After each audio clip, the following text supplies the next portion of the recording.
Okay, good afternoon, students.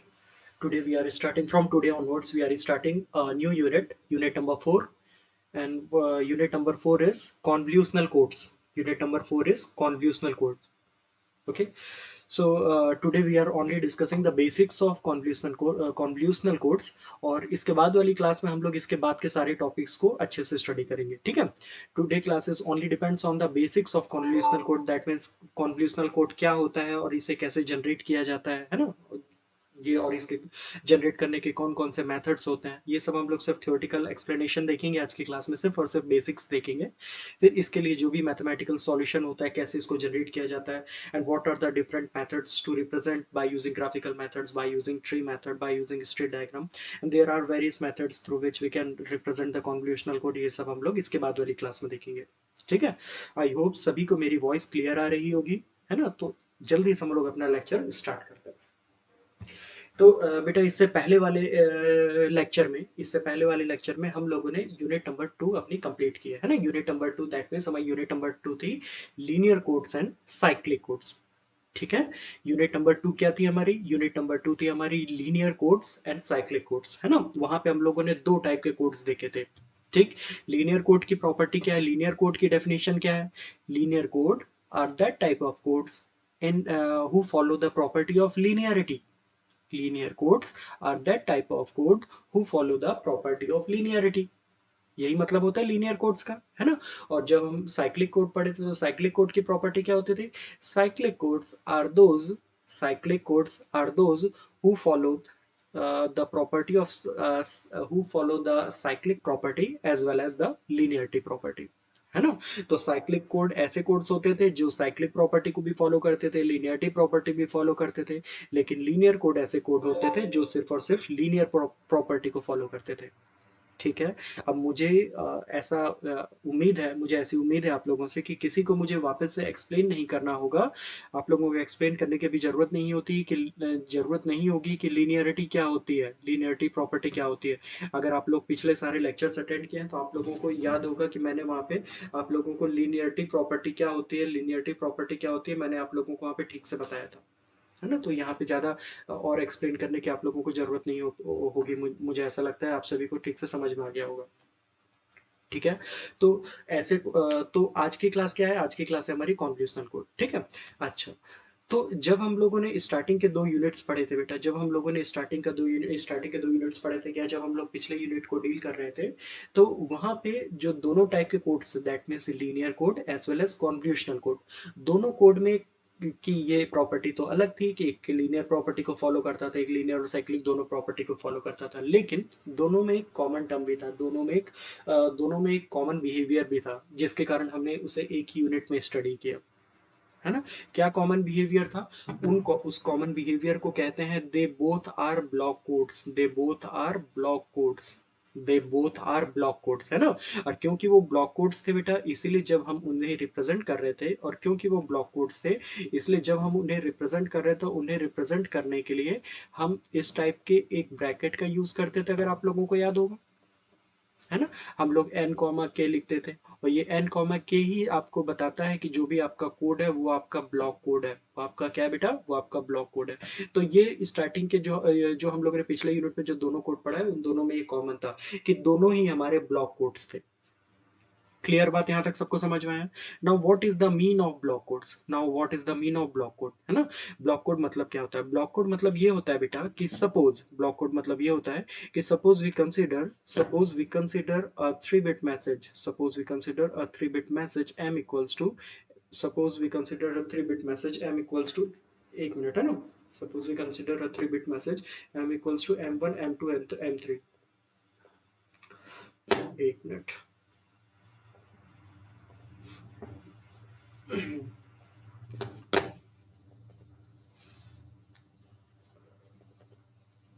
हाँ. Suppose हमने एक 3 बिट का एक मैसेज कंसीडर किया. ठीक है. सपोज हमने 3 बिट का मैसेज कंसीडर किया, एम हमारा 3 बिट का है ना. तो उस 3 बिट के मैसेज को हमने रिप्रेजेंट कर दिया m2, m1 और m0. ठीक है. ये 3 बिट का मैसेज है, मैंने इस मैसेज की एक रैंडम वैल्यू ले ली 100. क्लियर बात? अब इन्हीं मैसेज के साथ में ध्यान दीजिएगा, इसी मैसेज के साथ में हम कुछ पैरिटी बिट्स को ऐड करते थे और अपने 6 बिट का कोड वर्ड जनरेट करते थे। यहां तक सभी को क्लियर है? इस 3 बिट मैसेज के साथ में this one is the message, this one is the message, this one is the message and last 3 bits are the parity bits, last 3 bits are the parity bits, है ना? तो message bit के साथ में जब हम पैरिटी बिट को add करते थे तभी हमारा ये जो 6 बिट का कोड वर्ड होता है जिसको हम लोग एक्स से रिप्रेजेंट करते थे वो जनरेट होता है ना? तो इसका मतलब ये है कि जब इस टाइप के मैसेज को हम किसी एनकोडर में प्रोवाइड करते हैं, एनकोडर मतलब a device, a certain device that is responsible to generate code words. Encoder that means a certain device that is a certain device that is responsible to generate code words, है ना? इसका मतलब ये है कि जब मैं इस 3 बिट के मैसेज को इस एनकोडर में डालता था ना तो ये एनकोडर मुझे 6 बिट का कोड वर्ड जनरेट करके देता था, 6 बिट का कोड वर्ड जनरेट करके देता था, जैसे आप यहाँ पे देख रहे हैं 3 बिट का मैंने मैसेज इसमें प्रोवाइड किया और ये 6 बिट का आउटपुट प्रोवाइड किया। ठीक है, तो अब इसे हम ब्लॉक कोड क्यों कहेंगे? जब ये 3 बिट का मैसेज प्रोवाइड इनपुट दे रहे हैं और 6 बिट का ये आउटपुट प्रोवाइड कर रहा है तो हम इसे ब्लॉक कोड क्यों कहेंगे? इसका रीजन ये है कि ये एनकोडर की इस टाइप के एनकोडर की इस टाइप के ब्लॉक एनकोडर की एक खास बात ये होती है, एक यूनिक प्रॉपर्टी ये होती है कि ये तीनों बिट्स को साइमल्टेनियसली प्रोसेस करता है।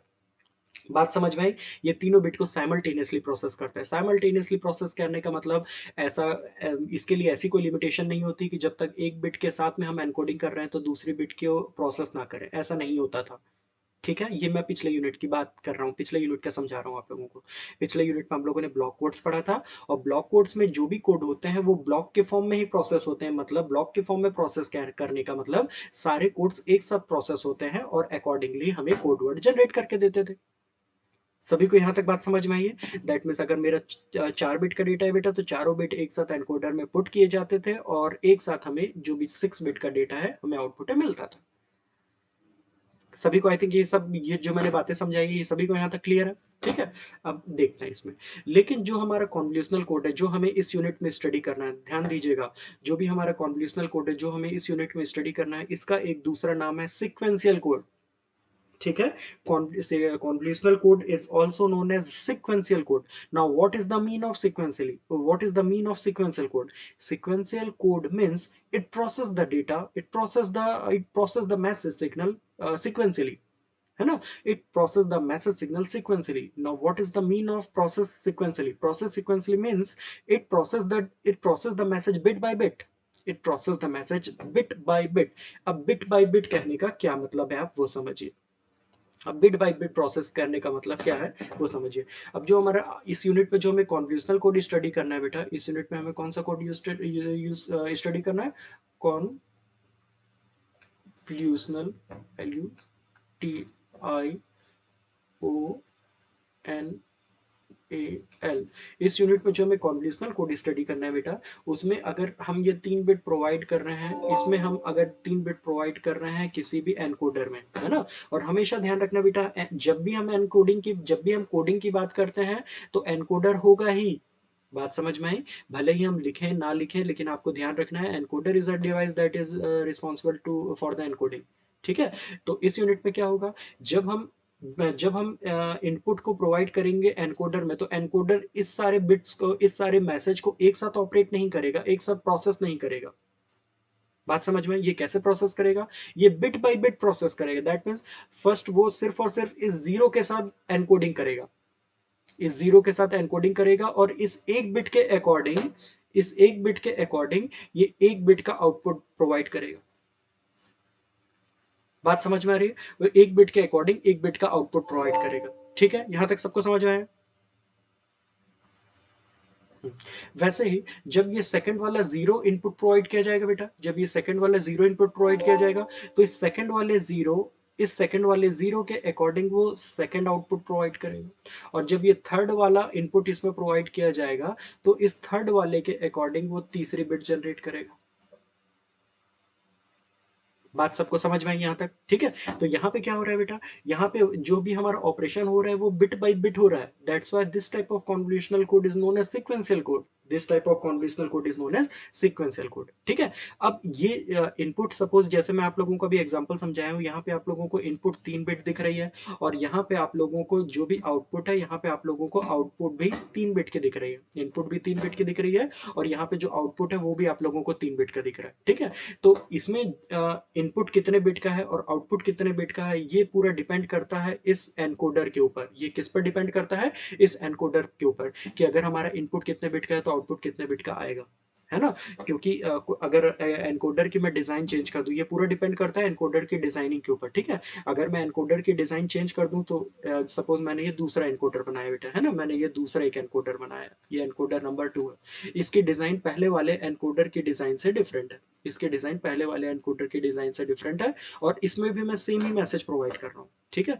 लेकिन अकॉर्डिंग टू डिजाइन ये एनकोडर क्या कर रहा है, हर एक बिट के लिए वो 2 आउटपुट बिट प्रोड्यूस कर रहा है। दैट मीन्स जब ये वाली जो पहली वाली बिट यहाँ पे इनपुट प्रोवाइड की जाएगी एनकोडर में, तो उसके अकॉर्डिंग ये 2 बिट आउटपुट प्रोवाइड करेगा।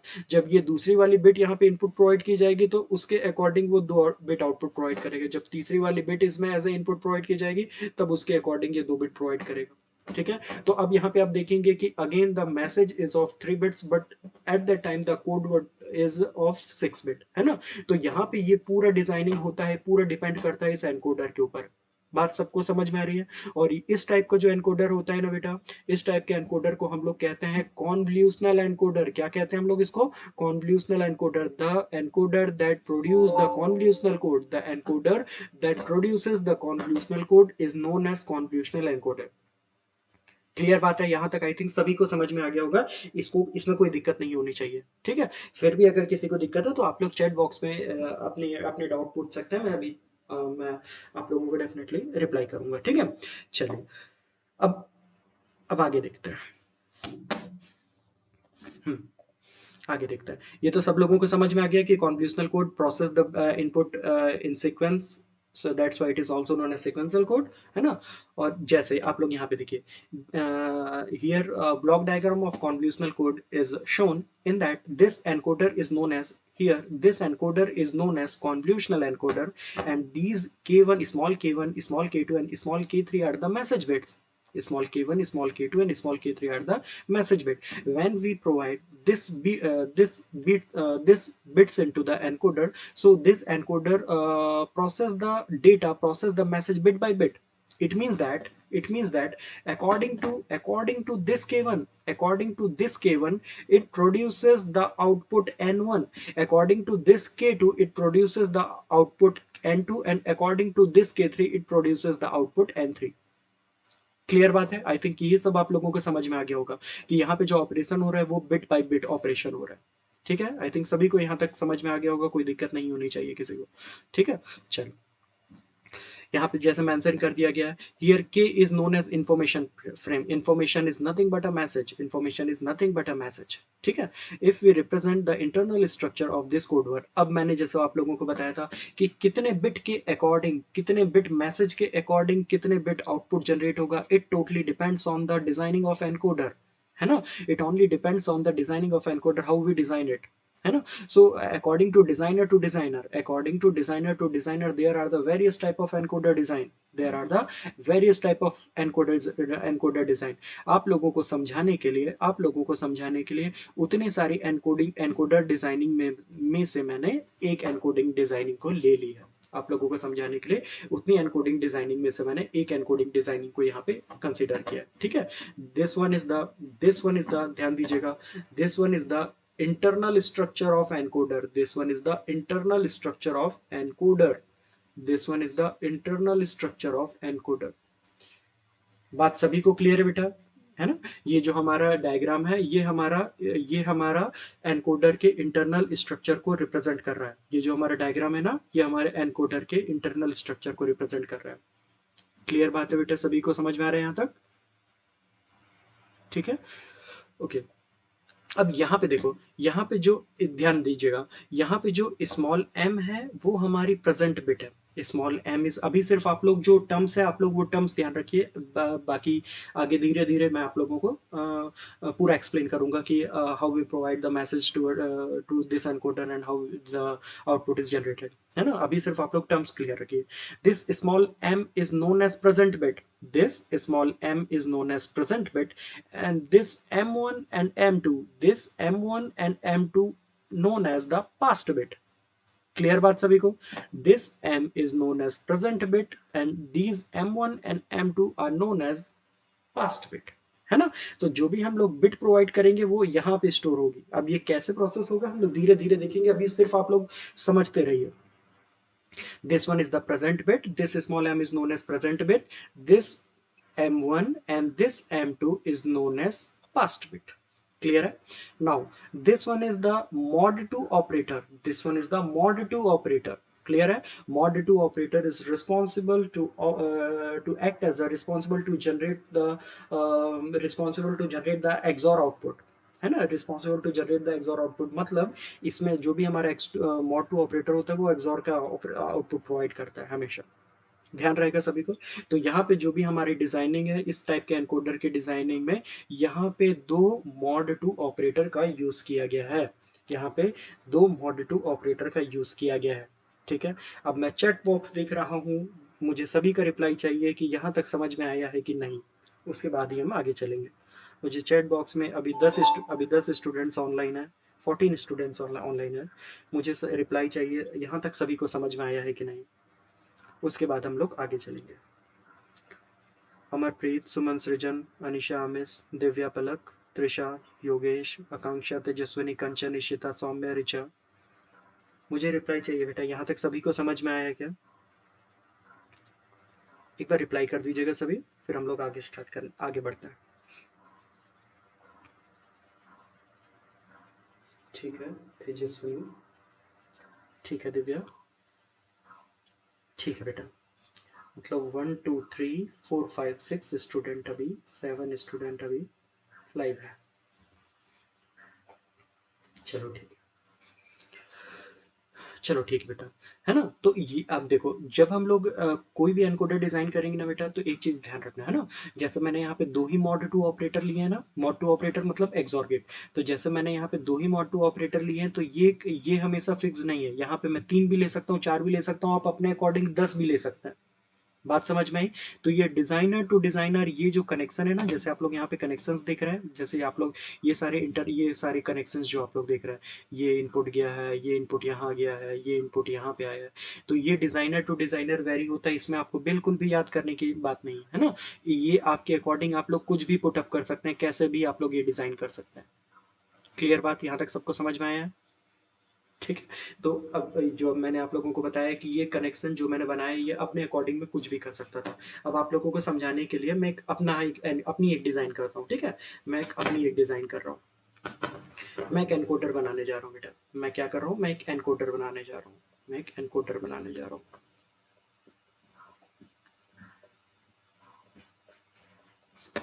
हम जानते हैं कि जो भी हमारा एनकोडर है उसमें एक प्रेजेंट बिट होती है, तो मैंने यहाँ पे एक स्पेस छोड़ दिया ये प्रेजेंट बिट का। ठीक है, और ये पास्ट बिट होती है बेटा। ये पास्ट बिट की क्वांटिटी है ना, ये वेरी कर सकती है according to designer.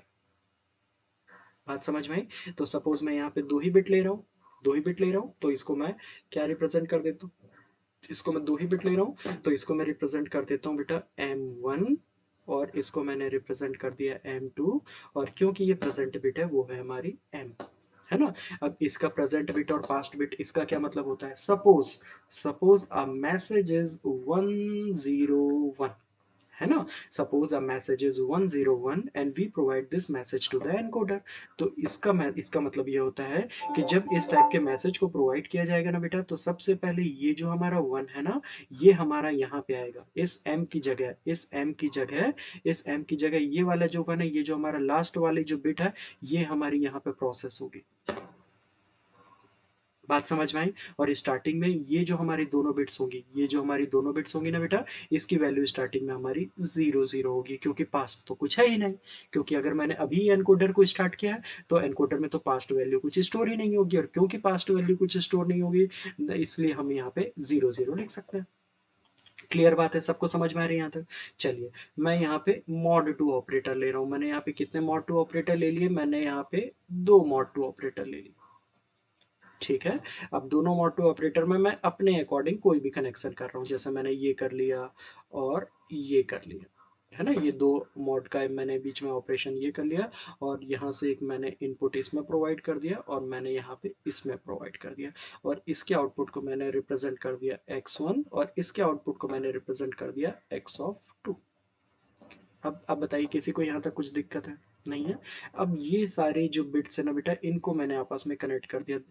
It is transit towards the M2 and this M2 transit toward the M1। Clear बात है? इस पूरे कॉम्बिनेशन को है ना बेटा, इसको हम लोग कहते हैं रजिस्टर। क्या कहते हैं हम लोग इसको? रजिस्टर। इसको हम लोग क्या कहते हैं? रजिस्टर, है ना? अगर आप लोगों ने डिजिटल इलेक्ट्रॉनिक्स ठीक से पढ़ा है तो वहाँ पे आप लोगों को पता होगा, वहाँ पे आप लोगों ने पढ़ा होगा कि register is a memory element that is used to store number of bits. तो अगर यहाँ पे मैंने दो M1 और M2 लिखा है, एक M1 और एक M2 लिखा है, तो दोनों को मिला के 2 बिट हुए, तो मैं कहूँगा हमारा यहाँ पे 2 बिट का रजिस्टर है ना?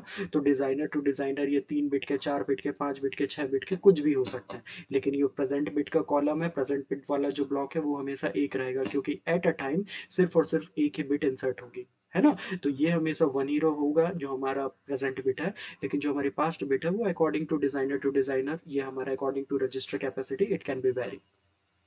बात सबको समझ में आ रही है यहाँ तक? ठीक है। चलो, तो अब यहाँ पे देखेंगे बेटा होता कैसा है। सपोज मैंने 1 यहाँ पे प्रोवाइड किया, जैसे मैंने 1 यहाँ पे प्रोवाइड किया तो यहाँ पे 1 है और यहाँ पे 0 है ना?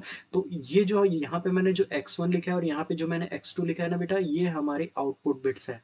क्लियर बात है? इसका मतलब ये है कि अगर मैं इस टाइप का एनकोडर का यूज करता हूं तो एक बिट के करस्पॉन्डिंग ये 2 बिट का आउटपुट प्रोवाइड करेगा। अगर मैं इनपुट 1 बिट का प्रोवाइड करूंगा तो उसके अकॉर्डिंग आउटपुट 2 बिट का प्रोवाइड करेगा। सब पास्ट बिट हमेशा 0 होगा ना? इशिता, जो भी स्टार्टिंग कंडीशन है वहां पे हमेशा पास्ट बिट 0 होगा, क्योंकि जब भी हम कोई भी डिवाइस स्टार्ट करते हैं उससे पहले वो रिसेट कंडीशन में होती है, क्योंकि उसमें कोई भी एनर्जी स्टोरेज एलिमेंट तो लगा नहीं है ना? और अगर कुछ कैपेसिटर होता भी है तो यह हमेशा आइडियल कंडीशन होती है बेटा कि कोई भी डिवाइस स्टार्ट करते हैं तो सबसे पहले हम उसको रिसेट करते हैं, ताकि अगर कुछ भी उसमें पास्ट वैल्यू स्टोर्ड है तो वो 0 हो जाए। तो स्टार्टिंग टाइम में ये वैल्यू हमेशा 0 होगी, हमेशा, है ना? पास्ट बिट जब हमने अपने डिवाइस को स्टार्ट किया है तो उस समय ये वाली वैल्यू हमेशा 0 होगी। क्लियर रखिएगा इस चीज को। तो अब जैसे ही मैंने यहाँ पे 1 प्रोवाइड किया, तो अब देखो ऑपरेट कैसे होता है। ये हमें x1 और x2 की वैल्यू कैसे मिलती है? जो हमारा आउटपुट है ना बेटा, जो x1 और x2 का जो हमारा कॉम्बिनेशन है, ये हमारा आउटपुट है, ये हमारा आउटपुट है ना? मतलब अगर हम 1 बिट का इनपुट प्रोवाइड करेंगे तो उसके अकॉर्डिंग हमें 2 बिट का आउटपुट मिलेगा, है ना? 1 बिट का अगर मैंने इनपुट प्रोवाइड किया तो 2 बिट का मेरा आउटपुट मिलेगा। क्लियर बात यहाँ तक सभी को समझ में आ रही है यहाँ तक? ठीक है। चलो, तो हम देखते हैं ये ऑपरेट कैसे हो रहा है। मैंने यहाँ पे प्रोवाइड किया 1 और मैंने यहाँ पे प्रोवाइड किया 0, and we know that if this one is the mod 2 operator, so definitely it produces the output of XOR, है ना? तो जब 1 और 0 के बीच में XOR करते हैं तो हम जानते हैं कि when the inputs are different, so at that time the XOR produces the output as 1, है ना? That's why it is known as anti-coincidence detector gate, है ना? Why it is known as an anti-coincidence detector gate? Because when the inputs are different, only at that time we will get the output as 1. That's why the XOR gate is known as anti-coincidence detector gate, है ना? तो जब हमारे दोनों inputs हमारे अलग अलग होंगे, जैसे यहाँ पे एक है 1 और एक है 0, तो ये x2 की वैल्यू हो जाएगी हमारी 0। अब ऊपर वाले में देखते हैं, यहाँ पे दोनों बिट की वैल्यू 0 0 है, तो यहाँ से भी 0 आ रहा है, यहाँ से भी 0 जा रहा है, तो 0 XOR 0 XOR 0 इक्वल्स टू 0। बात समझ में आई? सॉरी, ये वाली जो है, जब हमारी एक इनपुट 1 है, एक इनपुट 0 है, ध्यान दीजिएगा ये थोड़ा सा गलत हो गया ना। जब हमारी दोनों बिट अलग अलग है, जब एक बिट 1 एक बिट 0 है, तो ये x2 की वैल्यू हमारी 1 हो जाएगी। तो अब ये x1 और x2 का कॉम्बिनेशन क्या हो गया? x1 और x2 का कॉम्बिनेशन मुझे मिल गया 0 1, है ना? मतलब मैंने एक बिट इंसर्ट की है, लेकिन उसके करस्पॉन्डिंग मुझे ये 2 बिट का आउटपुट मिल गया। क्लियर बात सभी को? क्लियर, ठीक। Now now when we provide the second bit, when we provide this second bit 0 at the time, अब क्या होगा? ये जो हमारी m1 की जो m1 रजिस्टर जो है, जो ये वाली जो बिट थी, जो हमारी 1 वाली जो बिट थी, जो प्रीवियस कंडीशन में स्टोर थी, अब वो शिफ्ट हो जाएगी यहाँ पे। बात समझ में आई? और जो m2 की जो बिट स्टोर थी वो शिफ्ट हो जाएगी यहाँ पे, और जो m1 की जो बिट थी वो बाहर निकल जाएगी, है ना? अब वो बाहर निकल जाएगी और अब उसका कोई एग्जिस्टेंस नहीं रहेगा, क्योंकि हमारा रजिस्टर तो 2 ही बिट का था। ठीक है? तो इसका मतलब हुआ कि जैसे ही ये 0 यहाँ पे आएगी, तो अब यहाँ पे 0 आ जाएगी और ये जो 1 है, ये जो 1 है, अब वो यहाँ पे आ जाएगा। बात क्लियर है यहाँ तक? और इसमें जो 0 स्टोर थी, वो यहाँ पे आ जाएगी और इसकी जो 0 स्टोर थी, अब वो कैंसल आउट हो जाएगी। बात समझ में आ रही है? तो अब जो नया कॉम्बिनेशन है बेटा, अब वो नया कॉम्बिनेशन क्या मिल गया? 0 1 0। So according to this 0 1 0 it produces the output, that means the input is 0 1। So यहाँ पे क्योंकि इनपुट अलग अलग है, तो अब ये नया आउटपुट क्या प्रोवाइड करेगा? इसका जो नया आउटपुट रहेगा वो हमारा 1 होगा। और यहाँ पे आप देखेंगे कि यहाँ पे इनपुट अलग अलग है, तो इसका भी जो हमारा नया आउटपुट होगा वो भी मेरा 1 होगा, है ना? So accordingly when we provide the second bit, so accordingly we will get the output as 1 1, we will get the output as 1 1, है ना? सेम केस अब मैं तीसरा वाला केस लेता हूँ। Now we provide the third bit, now we provide the third input to this encoder. तो अब क्या होगा? ये जो 0 है वो यहाँ आ जाएगा, ये जो 1 है वो यहाँ आ जाएगा और ये जो 0 है वो हट जाएगा। ठीक है? तो मैं अब लिखता हूँ, ये जो 1 है वो यहाँ पे आ गया, तो मैंने यहाँ पे 1 लिख दिया। ठीक है? ये जो 0 था वो यहाँ पे चला जाएगा, तो मैंने 0 को यहाँ से काट दिया और मैंने यहाँ पे लिख दिया। अब ये जो 1 है वो यहाँ पे आ जाएगा, तो मैंने इस 1 को यहाँ से काट दिया, अब मैंने इस 1 को यहाँ पे लिख दिया और ये 0 जो इसमें स्टोर था वो मेरा कैंसल आउट हो गया। सबको समझ में आ रही है? तो अब जो नया कॉम्बिनेशन है, अब जो नया कॉम्बिनेशन है वो क्या हो गया? 1 0 1। So accordingly we will get output. So क्या होगा output? 1 0। According to this 1 0 we will get output as 1, we will get new output as 1, and here the when input is 0 1, so accordingly we will get the output as 1। बात सबको समझ में आ रही है? तो यहाँ पे भी आप लोग देखेंगे कि इस कंडीशन में भी मुझे आउटपुट जो मिला है वो भी मुझे 1 1 मिला है। ठीक है? तो इसको समराइज्ड वे में क्या कह सकता हूँ? इनपुट था मेरा 3 बिट का 1 0 1, but according to the designing of encoder we will get output as 0 1 1 1 and 1 1, है ना? तो ये जो 0 1 है ये सबसे पहले आया है, तो ये सबसे लास्ट में चला जाएगा। ये उसके बाद में आया है, तो ये सेकंड नंबर में रहेगा। ये सबसे लास्ट में आया था, तो ये वाला हमारा सबसे लास्ट हो जाएगा। बात समझ में आई?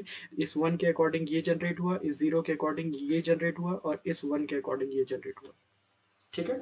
तो अब आप लोगों को समझ में आ गया होगा कि how this convolutional encoder works, how this convolutional circuitry works.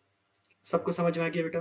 तो डिजाइनर टू डिजाइनर, ये जो हमारी सर्किटरी है ना बेटा, डिजाइनर टू डिजाइनर, ये जो मेरी सर्किटरी है ना, ये जो मेरी यहाँ पे आप लोगों को दिख रहा है, ये कॉम्बिनेशन जो दिख रहा है M1 M2 का, ये हमारा चेंज हो सकता है। हो सकता है कि कोई डिजाइनर यहाँ पे सिर्फ और सिर्फ 1 बिट का रजिस्टर ले, हो सकता है कोई डिजाइनर यहाँ पे 3 बिट का रजिस्टर ले ले, ये चेंज हो सकता है। ठीक है? तो जब अगर मैं डिजाइनिंग को चेंज करूंगा, तो डेफिनेटली उसके अकॉर्डिंग जो मेरा आउटपुट है वो भी चेंज होगा। ठीक है? अब जो यहाँ पे एक्सॉर है बेटा, ये भी चेंज हो सकता है यहाँ पे मैं 3 एक्सॉर गेट ले लूँ, यहाँ पे मैं 3 एक्सॉर गेट ले लूँ। ठीक है? और ये जो तीसरा वाला है उसमें पहले वाले और लास्ट वाले से इनपुट प्रोवाइड कर दूँ। ठीक है? तो अब मेरा क्या होगा? इस एक बिट के अकॉर्डिंग मुझे कितना आउटपुट मिल रहा है? 1 2 3। हम प्रोवाइड करेंगे एक बिट, लेकिन accordingly we will get the 3 bit in the output side. ठीक है? आई थिंक सभी को समझ में आ रहा होगा कि मैं यहाँ पे क्या समझा रहा हूँ। ठीक है? चलिए मैं इसको रब कर रहा हूँ। चलिए, तो ये एनकोडर सर्किटरी आप लोगों को समझ में आ गई होगी, है ना? ये एनकोडर सर्किटरी यहाँ पे यहाँ तक तो आप लोगों को पूरी समझ में आ गई होगी। अब यहाँ पे देखिएगा, इस एनकोडर के आउटपुट में मैंने यहाँ पे स्विच बनाया है ना? अब ये स्विच का काम क्या है? स्विच का काम ये है बेटा कि ये जो स्विच है, एक बार x1 की एक बिट कंसिडर करता है, एक बार x2 की एक बिट कंसिडर करता है, फिर x1 की एक बिट कंसिडर करता है, फिर x2 की एक बिट कंसिडर करता है। बात यहाँ तक सबको समझ में आई है? ठीक है? तो उसके अकॉर्डिंग जो मेरा आउटपुट है वो मेरा एनकोडर का आउटपुट यहाँ पे मिलेगा। ठीक है? अगर आप चाहेंगे, अपने एनकोडर को ऐसा डिजाइन कर रहे हैं कि एक बार में इस एनकोडर के दोनों बिट ले ले, एक बार में इस एनकोडर की एक बिट ले ले, और या अकॉर्डिंग टू रोटेशन, अगर आप डिजाइनिंग को चेंज करना चाहते हैं, तो आप स्विच के रोटेशन को भी चेंज कर सकते हैं, है ना? वैसे इतने कॉम्प्लिकेटेड क्वेश्चंस आप लोगों से नहीं पूछे जाएंगे, लेकिन अगर ऐसा भी पॉसिबल है डिजाइनिंग में, क्योंकि ये तो हमारी थिंकिंग है कि हम इसमें क्या क्या चेंजेस कर सकते हैं, तो आप इस स्विच के रोटेशन के अकॉर्डिंग भी आउटपुट लेना चेंज कर सकते हैं। आप पहली बिट x1 की ना लेके आप पहली बिट x2 की कंसीडर कीजिए, तो आउटपुट मेरा x1 x2 के अलावा आउटपुट मेरा x2 x1 हो जाएगा। जो LSB था वो MSB हो जाएगा, जो MSB था वो LSB हो जाएगा। ठीक है? तो आप ये स्विच के रोटेशन के अकॉर्डिंग भी आउटपुट को चेंज कर सकते हैं। ठीक है? आई थिंक यहाँ तक तो सभी को समझ में आ गया होगा, यहाँ तक किसी को कोई डाउट्स नहीं होने चाहिए। ठीक है? ठीक। अब यहाँ पे देखिएगा दिस m जो मैं प्रीवियस डायग्राम था उसमें मैंने बताया था this m1 is known as present bit और it is also known as current bit. Clear बात। Now this capital m1 and m2 is known as previous bit. Clear है। क्लियर विथ इसको previous bit को मैंने क्या mention किया अपनी theoretical portion समझाने के लिए, इसको मैंने पास्ट बिट लिखा है ना, इस तो मैं इसको प्रीवियस बिट भी बोल सकता हूँ। क्लियर बात है। सो यहाँ पे आप देख रहे हैं कि यहाँ पे मुझे 2 बिट का एक रजिस्टर था, यहाँ पे मेरे पास 2 बिट का रजिस्टर था। ठीक है। तो रजिस्टर जितने बिट स्टोर करता है ना बेटा, रजिस्टर जितने भी बिट स्टोर करता है उस बिट की वैल्यू के अकॉर्डिंग हम रजिस्टर को एक नाम प्रोवाइड करते हैं, उसको कहा जाता है रजिस्टर की स्टेट्स।